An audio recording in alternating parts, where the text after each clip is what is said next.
Police discovered this secret trapdoor in a motel room. What they found inside was shocking. For several months, the police department of a small California town had been receiving complaints of strange activity in supposedly vacant motel rooms. So when they finally showed up to investigate, they managed to not only apprehend the suspects, but also discover something seriously unexpected. In fact, when they rolled back the carpet of this particular motel room, they couldn't believe what lay underneath. The story took place in the small town of Grass Valley in Nevada County in northeastern California. Known primarily for its history as a California gold rush town, Grass Valley is home to an 850-acre park housing a preserved Empire mine, among the largest and richest gold mines in North American history. It's also home to the Holiday Lodge Motel. Like most motels, the Holiday Lodge is not the most luxurious place to stay and mostly serves as a bed for the night for passing travelers. Mind you, given Grass Valley's small size, you'd be hard-pressed to find a 5-star hotel in the area. That said, the Holiday Lodge has, in addition to all the features you'd expect from a motel, a patio area, an outdoor swimming pool, and several historically themed rooms. Plus, the motel's location puts it only minutes away from activities that include hiking, wine tasting, horseback riding, and golf. Yet despite all appearances, at one point the quiet motel harbored some very peculiar activity. Yes, police had been receiving calls from guests complaining about people in supposedly vacant rooms. However, every time the police arrived on the scene, the suspects were already gone. Finally, on the morning of May 30th, 2014, the cops managed to catch the trespassers in the act. And as it turned out, they were involved in a wide range of criminal activity. Things didn't stop there either. In fact, the officers scoured other rooms and found even more narcotics. Moreover, they eventually made a total of 15 arrests.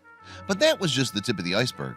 Aside from turning up drugs and related paraphernalia, the police discovered weapons, including a shotgun, a rifle, a 9mm handgun, a taser, knives, a billy club, and a large amount of ammunition in various of the searched rooms.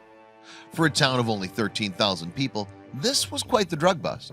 So much so, in fact, that law enforcement had to call on the local jail to send over a van to take 10 of the suspects away. But the investigation of the motel room had one more revelation left to be uncovered. The secret was a trapdoor that the officers found concealed under a carpet in one of the searched rooms.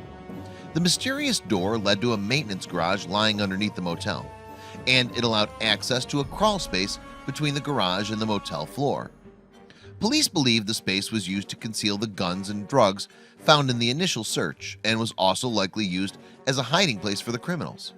This could explain why the officers had previously failed to find any suspects in the motel after responding to disturbance calls.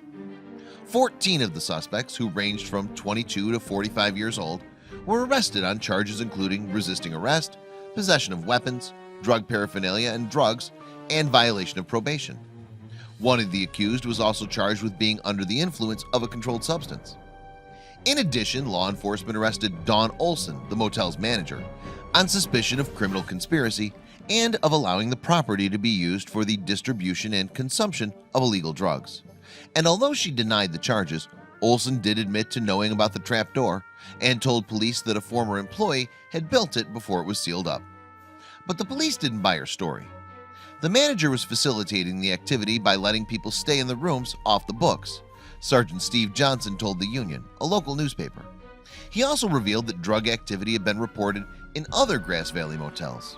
He said, "It seems like it shifted to the Holiday Lodge in recent months." When James Ralph, the motel's 88-year-old owner, found out about the incident, he was shocked. "It's a blow, let me tell you," he told reporters. "That activity is a terrible thing, and I assure you it's not going to be here again." The owner of 4 hotels, Ralph said he planned to deter further criminal activity by refusing to rent rooms to locals. He declared, "We can survive without them. The risk is that local people who rent rooms have an ulterior motive, such as dealing in drugs."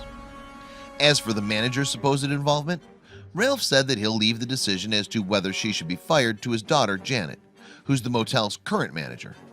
According to Ralph, Janet's absence from the motel may have played a part in the criminal activity taking place there. Interestingly enough, news of the shady dealings at the motel did not appear to affect business. Indeed, Ralph told reporters, "For just a few days we were down, but the regular customers are coming back." He further attributed this to the fact that tourists don't follow local news. Unfortunately though, numerous building safety code violations were also discovered during the course of the police search. Still, Ralph rushed to fix these in a 2-week deadline, and he was granted an extension of a further 2 weeks to get the motel in order. But not everyone's outlook on the situation was so positive. For instance, local business owner Ken Hull said the motel is really a sore spot in the city, given that the motel had been a criminal hangout for a long time. Officials should, in his opinion, burn the place down. The motel is, however, still standing, though it seems like it won't be earning any awards for service anytime soon. Indeed, on July 22, 2016, Jacob W. wrote on Yelp that he was approached by a man asking him for drugs not long after receiving the keys to his room. Moreover, the motel currently has an average rating of 2.5 out of 5 stars. Please don't forget to share this video with your friends below.